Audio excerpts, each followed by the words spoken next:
This is Hannibal back here from the HannibalTV.com with another entry into my draft book. This is part 8, just plowing through these entries.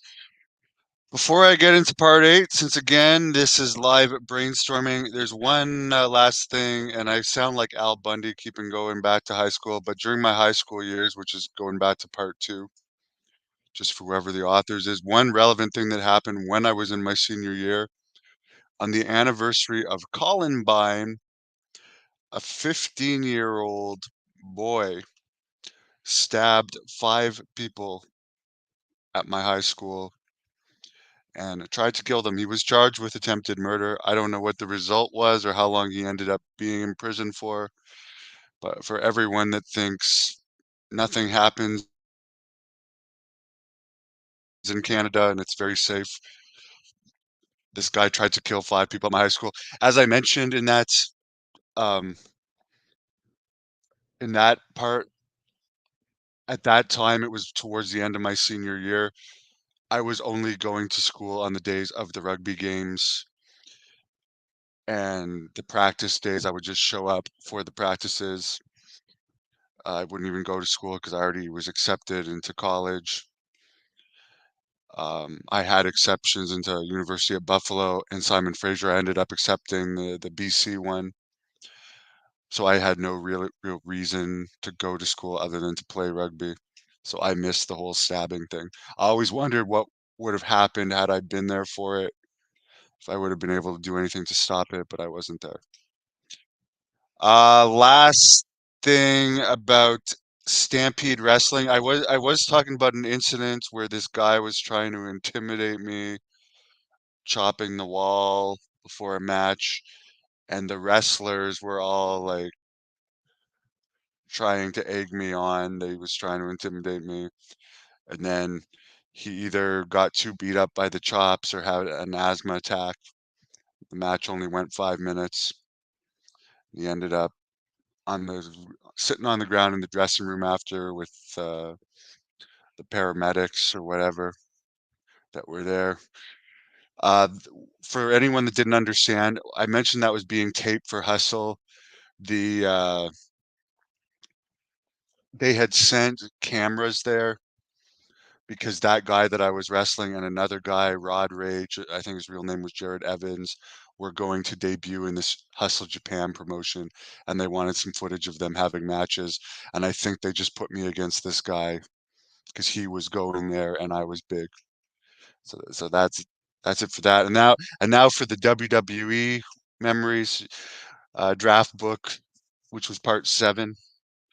A couple more things to add to the WWE. I forgot to mention, I started to tell the story, then I got distracted.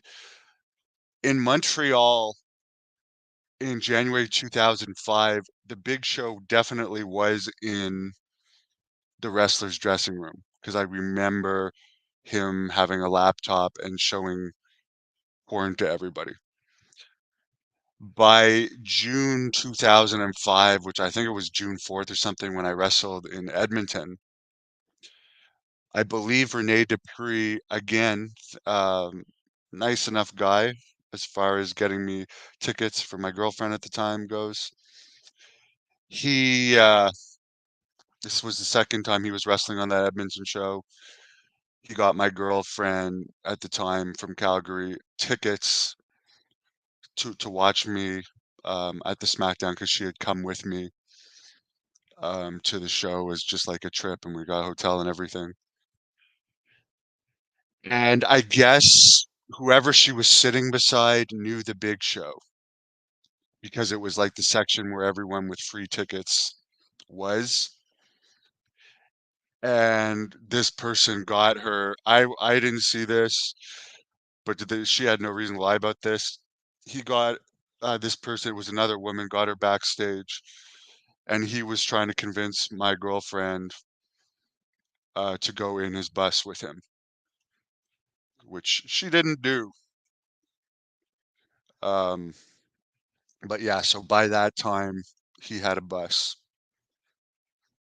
And then I think there was one more thing. Oh yeah, the other thing I wanted to mention from my Buffalo tryout, it's not that relevant, but for whatever reason, Matt Capitelli from Tough Enough 3 was there. Which, by the way, I did actually. I should tell this story of Tough Enough 3 too. Anyways, Matt Capitelli from Tough Enough 3 was there. By this time he ended up dying, very sad, of a brain tumor. And I just remember he wasn't wrestling on that card. I think he was still under contract. And as I said, I was the only guy from the tryout. I was thinking by sitting around in the dressing room after, it would show that I actually like wanted to see the show because they had the show playing on a monitor back there rather than just leave like everyone else in the tryout did. But I think it ended up getting me heat that was hanging out in the dressing room. But I remember watching the show with Matt Capitelli because he was like sitting back there with me watching the show, and he was a really nice guy, and it was very sad. But now that I remember, I completely forgot to mention I did have another WWE experience. I did apply for Tough Enough 3 during the time I was training with Jacques Rougeau in 2002. I did post a long time ago my interview from Tough Enough 3 with the MVP people or the MTV people. I posted that interview because we had to film it and send it in on my YouTube channel. If you search up Hannibal Tough Enough 3, that's the one that John Morrison won, and Matt Capitelli I think also won. I'm pretty sure. And I remember talking. I ended up getting selected to go to the Colorado in-person tryout for that, where I hung out with John Morrison. And strangely enough, I was hanging out with the girl that went crazy on that Tough Enough 3. I don't remember her name or anything, but she kind of had a mental breakdown.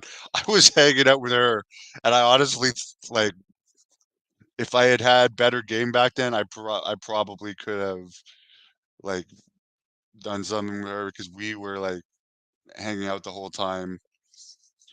Not the whole time, but hanging out during that Tough Enough 3. I remember John Morrison was at that Colorado tryout, and him and I were like two of the only, not that I had a lot of experience at that point, but I had some experience wrestling, and John had applied for Tough Enough 2 and didn't make it, I don't think. And then he went and started training in California. So I remember we were talking at that time, which I don't know if he remembers or not. I've always liked him. I think he's the best Tough Enough winner ever. But I remember like I was talking to him a bit, um, because we were the only two that actually had wrestling experience. The one regret I had is there was like some party after these tryouts, which involved it was a whole day of tryouts, and I was so tired because I was poor at that time. We had to pay our own way to Denver, and I remember like I just flew in late the night before, stayed at my parents' friend's house. They had a friend in Denver, and like I didn't sleep that much because I was so nervous. So I was so exhausted by the end of the day. I didn't go to like this party that the MTV people were throwing that night for the Tough Enough people trying out. But looking back on it, I'm pretty sure they would have continued that. They probably continued their casting at that party.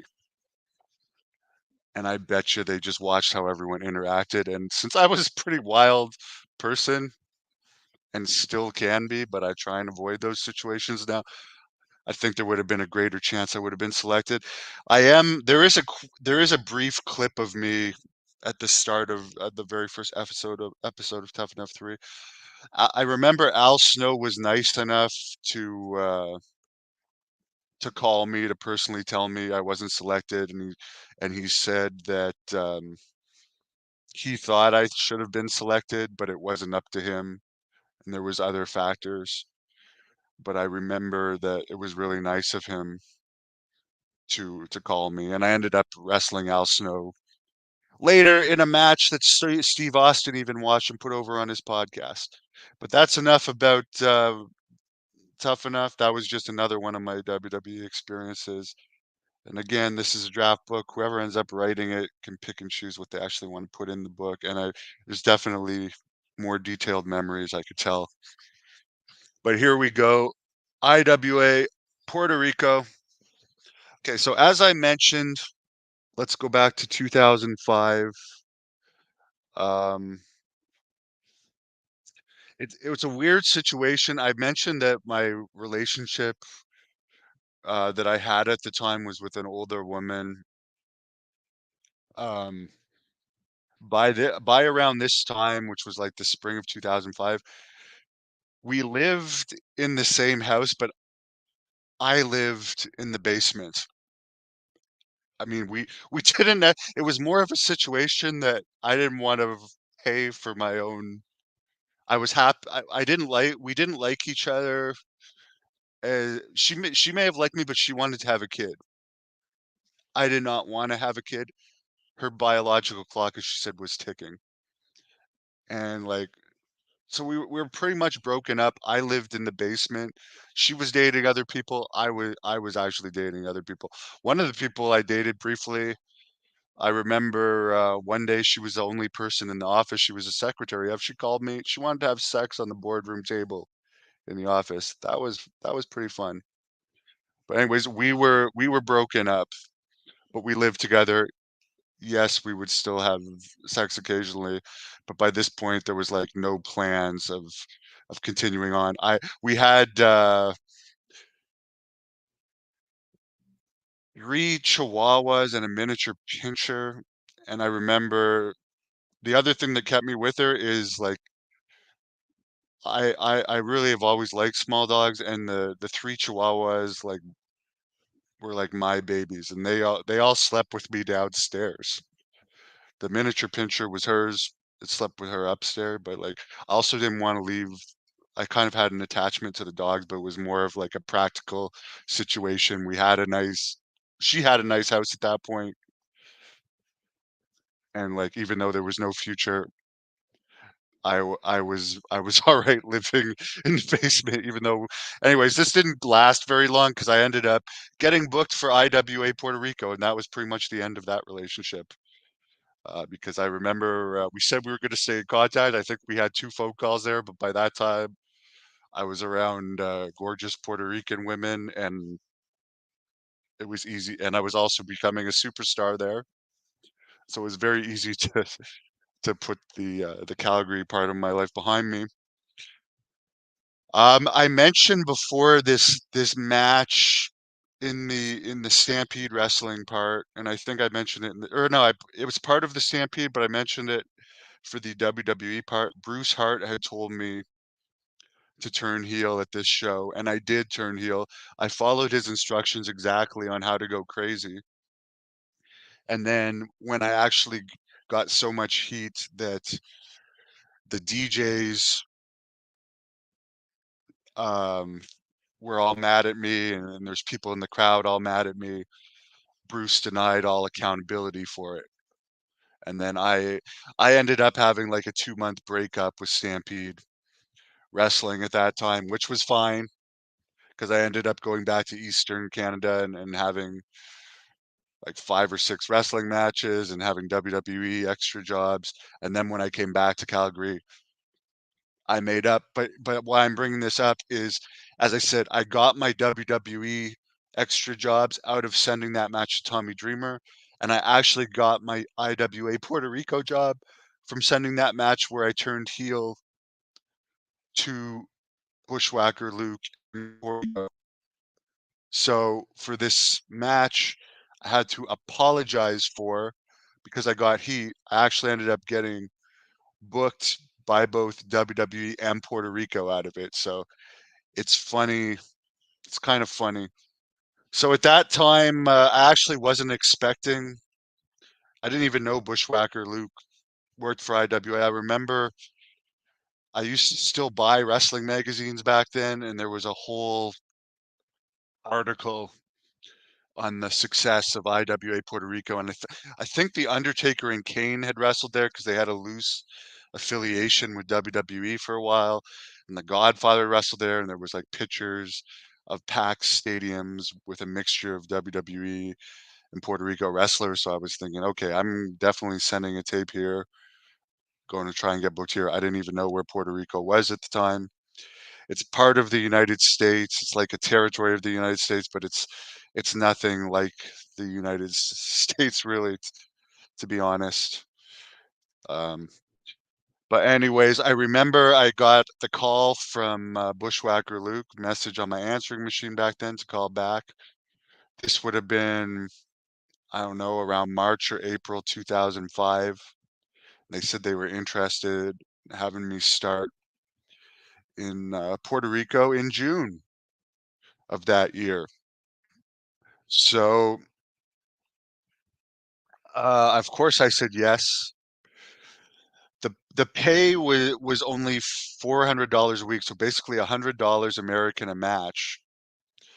But that American dollars was more than Canadian back then, but it also included the accommodation. So it included an apartment. And at this time, I was bouncing and working, or no, at this time I had stopped bouncing. I had got a job in a group home working with psychotic people that had people that had developmental disabilities, but that were violent. So you would get attacked working at this job a lot, and the pay was similar. So it was a job where you're constantly attacked, working. I mean, it was satisfying to some points working with these developmentally disabled adults that were violent, but I mean, I still had to pay rent. I was in Calgary. It wasn't beautiful Puerto Rico as far as beautiful weather. I've always hated the winter. And also wrestling for a living. Obviously, if you've anyone that's watched from part one to part eight knows I always wanted to be a wrestler, and I'm still obsessed with wrestling to this day. So I obviously agreed to this deal. Later did I know most people got a minimum of 500 a week, but I was no negotiator back then, and I was so happy to to wrestle in Puerto Rico, that I was just like, yes, yes, yes, yes. So I guess I was a bad negotiator for that, especially considering I ended up being Intercontinental Champion in IWA Puerto Rico, and being pretty much a main event wrestler there. So, anyways, I went the week after. I mentioned that I had WWE tryouts in um, in 2005, and I remember I I planned it to go the next week. So I basically had my match with Heidenreich on SmackDown, and I went to Puerto Rico the next week, and they paid for the flight and everything too. And I remember when I first got there, PCO was there, Pierre Carl Ouellet, who I'd known from Montreal, and I guess Bushwhacker Luke, even though Pierre hadn't talked to me for years by this point, Bushwhacker Luke had asked him if he'd heard of me, and he had put me over. So he actually helped me get an IWA Puerto Rico. I kind of replaced him there. Pierre was trying to get back in WWE at this time. He had heat with Shawn Michaels and over refusing to job with Kevin Nash and stuff. And then he had been a TNA commentator for French, but he actually quit his job as a TNA commentator to go to Puerto Rico and try and make a name for himself again. I was pretty much replacing him. He had held the Intercontinental title and feuded with Ricky Banderas. His run with Ricky was coming to an end, and I was kind of like the next monster heel to be brought in to feud with Ricky, who was like one of the top Puerto Rican wrestlers in the promotion at the time, along with Ray Gonzalez and Savio Vega. Miguel Perez was also there, and pretty much the rest of the Boricuas. So this is where I was given the name Hannibal because I remember Luke called me and said that he hated the name Kid Nichols, and he said he was Luke was the booker, Savio Vega was the booker, Victor Quiones, who was the money man behind the company, and also at one point owned IWA Japan. He was a booker, and Invader, Jose Gonzalez was a booker. And I remember from that conversation, I had only like barely heard about the Bruiser Brody thing by then because the internet was still dial up. I didn't even have a computer in 2005. I had to go to the library to check my emails and stuff, and people would use internet cafes and stuff. So I was, and it was certainly before the popularity of YouTube and the time when like shoot interviews were all over YouTube, which I do believe I was the first person to ever post pirated shoot interviews on YouTube. I definitely am the innovator in that, and now everybody does it. I remember when I first started doing it, people were talking about me like I was crazy for doing that. But little did they know you could actually monetize YouTube.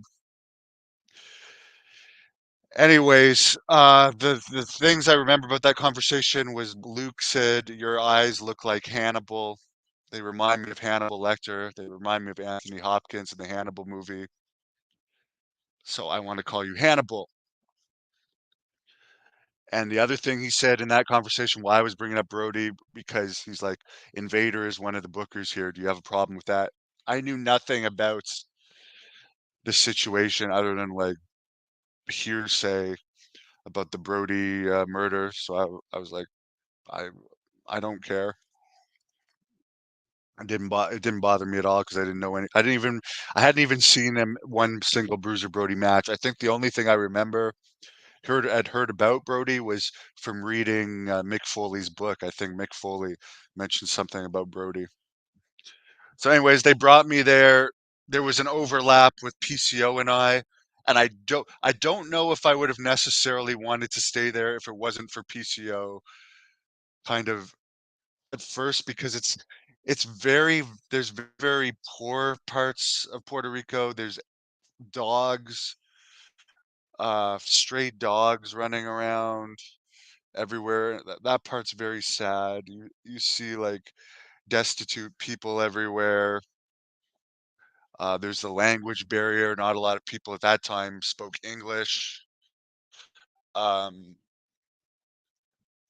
it was kind of a culture shock, but first of all, PCO got me kind of accustomed to the culture there and showed me the ropes of living in Puerto Rico.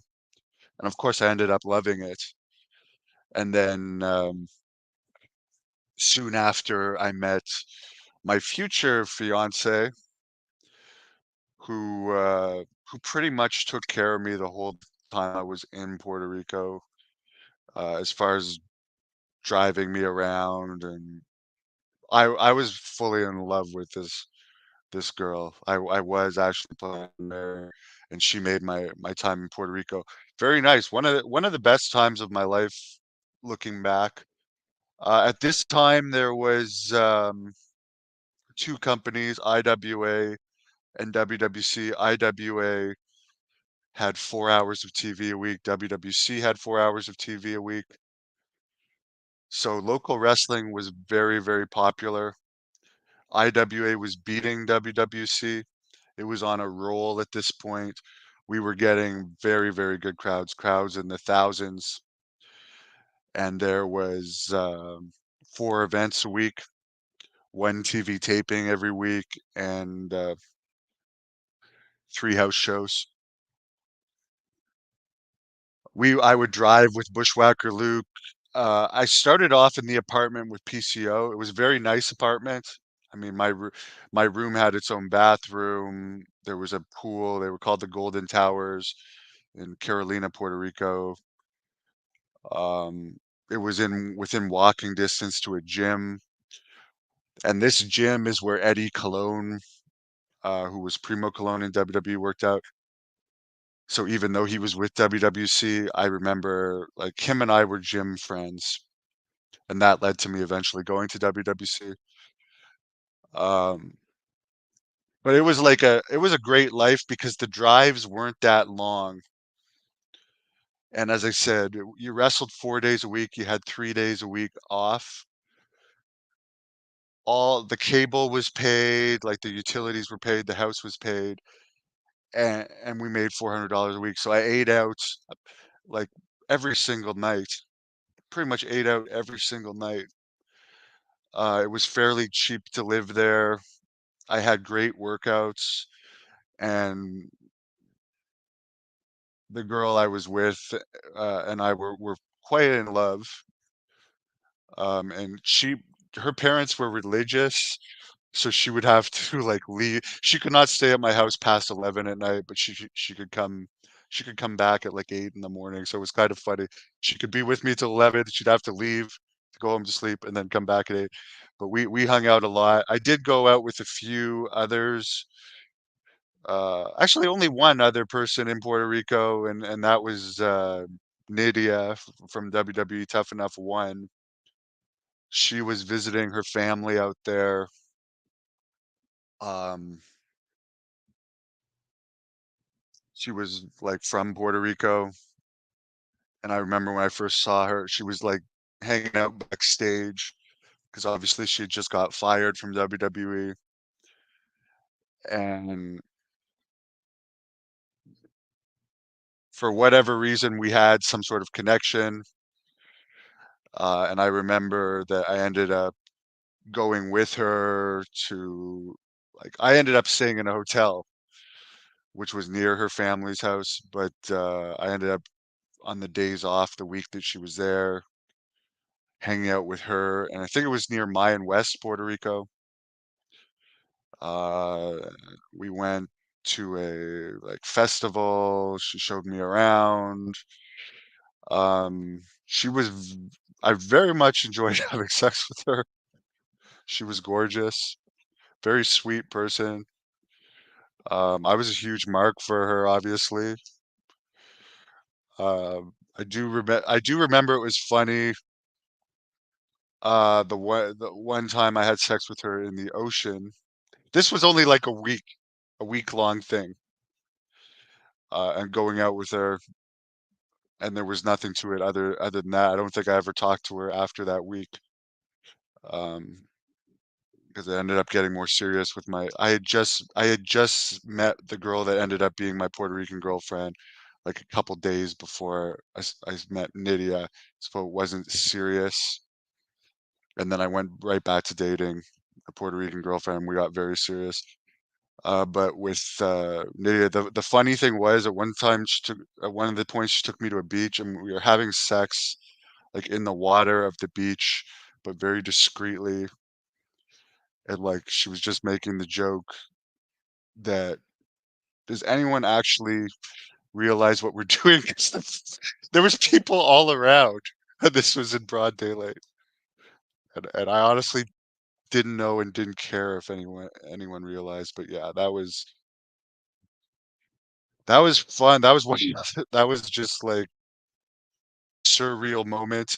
I go from like working in group homes, wrestling in front of 50 to maybe at the greatest crowds, 400 in Calgary, which were some of the shows I promoted for the out of town shows, to like wrestling in front of thousands, actually getting a huge push in Puerto Rico. They made me into a star where I was being like recognized everywhere I went.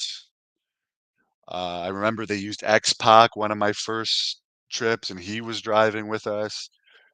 I remember like doing an event that had like 4 or 5,000 people at it, and when we were walking out to the van after, like there was literally maybe 500 people trying to get our autographs, which we always had to kayfabe at this time. They didn't want the heels signing autographs or anything. So yeah, we go out. I just remember like going out to the van and like the van was surrounded by people, and I do think X Pac was there that day, and I think he said, "Man, this reminds me that I'm back in WWE. It's so crazy. So wrestling was really hot in Puerto Rico at that time. They said I was married to Ricky Banderas, who was Mil Muertes in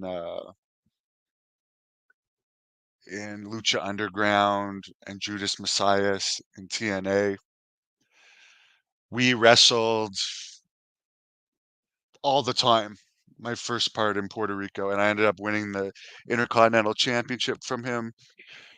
I was still pretty green at this point, but we did have some decent matches, and we drew really well for our feuds. Like for the big shows, like once every few months there would be a weekend of big shows that they would have thousands of people.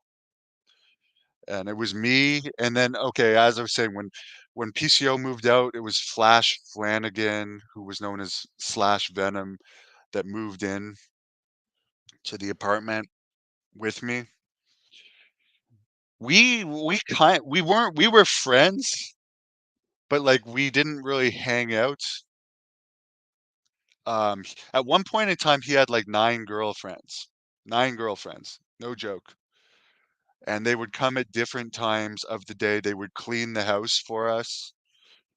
Um, this guy was like, as I said, wrestling was really popular there.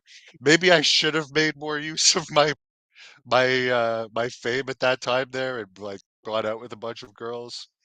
But I think I had a pretty good girlfriend that satisfied me very well, so I didn't need to. But Slash definitely made the most of it. Actually, I think I may have slept with 3 girls the time I was in Puerto Rico. I think there was another one right when I got there. Now that I remember, but anyways, the system he had with rotating these girls and like it would almost be coming in as a schedule. Like there'd be a noon one, there'd be a dinner one, an evening one. Pretty impressive. And they would buy him stuff too and all sorts of stuff. So that was impressive. But like I only came out of my room to cook. I stayed in my room most of the time or was out with my girlfriend. So Slash and I didn't end up having much contact.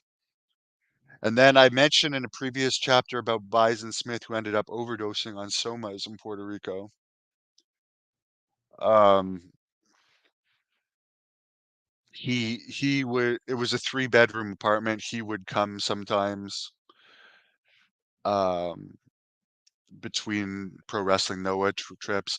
I remember one time I did go out with Bison. He was telling me that he was a big gambler, and I've never been a gambler, but I remember him telling me he didn't want to go out alone. I think Slash may have been we may have had the van this night. 'Cause sometimes Bushwhacker Luke would lend us the van, and Bison and me and Slash went out to a casino, and I think Bison said, "Hey, you can drink for free as long as I'm gambling. They'll keep giving us drinks." And I just remember him losing so much money and for the first time witnessing a compulsive gambler in person. I'd never witnessed that. And there was a very controversial rib. I think they played with me at the bar that night with somebody pretending to be a cop, which I'll get into in the real book if the author wants to get into that. I really don't want to tell that story because it's a bit controversial, free on the internet. But overall, I had a great run there. I ended up in a tag team after my feud with Ricky, teaming with a guy named Mr. Big. We were feuding with Thunder and Lightning, which where one of them was a cop and one of them was kind of the opposite of the cop, from what I understand. They always had big guns with them in their bag. It wasn't uncommon for the Puerto Rican wrestlers to have guns. So again, it's a very different culture than Canada. You have wrestlers openly carrying guns in their bags in the dressing room. Um, but we had good matches with Thunder and Lightning. They were going to put the tag titles on Mr. Big and I, towards the end of my run there. But around that time, as I said, I was friends with Eddie Cologne, and they were offering me at the time $500, extra $100 a week to go to WWC Puerto Rico. And by this time, I think I had almost a year in IWA, and they wanted me to part of the catch of winning the titles was, um, they wanted me to shave my head. And at that time, I am bald now. I still had a fairly head of good head of hair then, but I was going starting to go bald. I really didn't wanna cut my hair, and I knew I had that WWE tryout coming up, and this all happened around December 2005. I knew I had a WWE tryout coming up, and I wanted my long hair for the tryout, so I basically left, like, agreed that I wasn't gonna win the titles. I was just gonna switch to the other company and not cut my hair and make more money. There ended up being downsides to the other company because while IWA always paid on time, and they always paid. I'll get into it in the WWC, but WWC, I later went on to find out was not always honest about their pay. But great memories from IWA. I never had any issues there. I remember Bushwhacker Luke always gave really long finishes, and it was very stressful to remember the finishes. The crowds were crazy. We were treated like stars. I remember like anytime I went to the mall, like everyone would be looking at me. Um, I liked I really liked the gym. The thing about Puerto Rico is the women there are gorgeous overall, and they wear very skimpy outfits, whether it's from the heat or whatever. But like, there'd be women at the gym dressed almost in like highly short booty shorts and like tops that barely covered their chest. So it was like very motivating to go to the gym because you're around like gorgeous women wearing barely anything.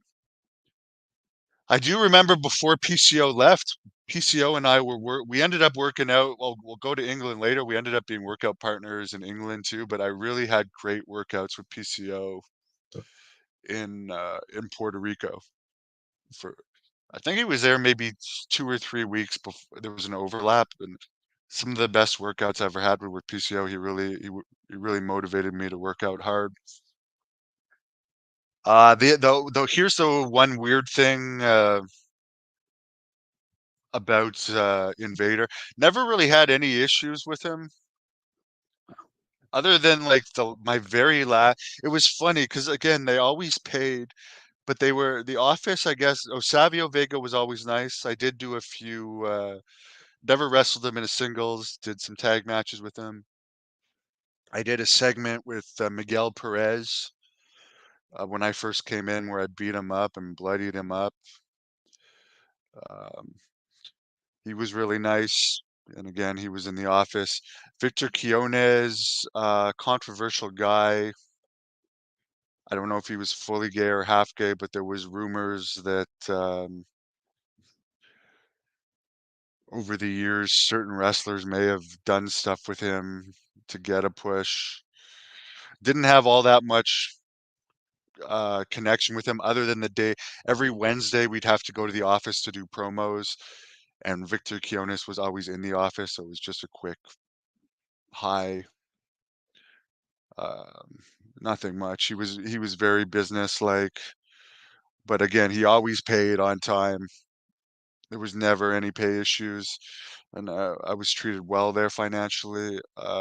Yeah, the only thing I remember with Invader was Pablo Marquez. One of my first matches, if not my first match in Puerto Rico, was Pablo Marquez. At one point was Babu, Tiger Ali, Sings, um, second in WWE. Very good wrestler. He was Puerto Rican, but he lived in the US too. I think he's back living in the US now. Yeah, he is. He lives in Florida now. But he put me over really well my first match there, and I remember we had the breakup with Mr. Big and I. We had like a little breakup. I don't think we ever had a match. It was weird. When I didn't cut my hair, this is how they got me out of IWA Puerto Rico. We lost a haircut match. Mr. Big didn't cut, or Mr. Big still got his haircut. I didn't cut my hair. So they did a segment where Mr. Big beat me up in the back after for leaving the ring and letting him get his haircut. They did not even have a match between Mr. Big and I the next week, which was bizarre because we were really over as a tag team. And then I remember like I showed up at the TV taping and they paid me the next week. My last week there, I did the three house shows, but for the TV taping, I remember showing up thinking that okay, they're gonna have Mr. Big beat me. Because keep in mind, I hardly ever lost in IWA Puerto Rico. Hardly ever. Maybe to Ricky Banderas, but like, and we may have lost to Thunder and Lightning, but like, I pretty much never lost to anyone but the top guys, and I was always very strong there. So you'd think they would, and as far as like at that time, I know, like it would have helped Mr. Big to beat me, but for some reason, I show up at the TV taping. They're like, "Oh, we're not going to use you tonight," and I'm like, "Okay, do I still get paid?" They're like, "Yes." And then Pablo was there, and he didn't have a match. He had just shown up as a local to try and get a match. And I'm like, Pablo, I don't have a match. You're Puerto Rican. You're here. Do you want me to ask if I could have one and put you over? Because we were friends.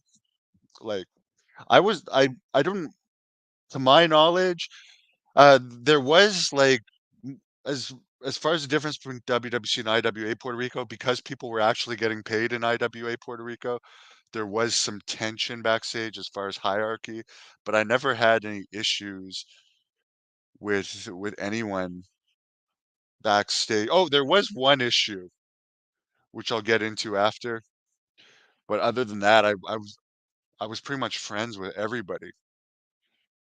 Um, but here's the funny thing, I went to Invader and I'm like, Pablo's here and I'm leaving the company. Do you want me to put Pablo over in a quick match? And he's like, no. I'm like, all right, can I leave? And he's like, what? You want to leave? And again, at this point, I was going back. I had some bookings for WWC, but I was going to go back to Calgary and then return to WWC later because I had the WWE tryouts at Christmas, and I had some stuff to take care of in Alberta, which I did end up doing that. But it's like I'm about to leave. Why the hell would most of these actually none of these Puerto Rican arenas were air conditioned, they were hot. It's like if I'm not wrestling on the show, I have a beautiful fiance like to that I could be making love to or going out for dinner with. Why the hell would I want to stay in a hot, sweaty arena? I just remember he was all mad at me for leaving. He's like, "Huh, what? You want to leave?"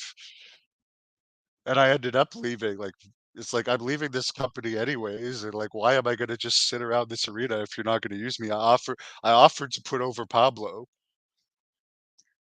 but yeah, I that was the only thing I remember about Invader. There was one issue, again, and I kind of forgot about this, but I remember about it now.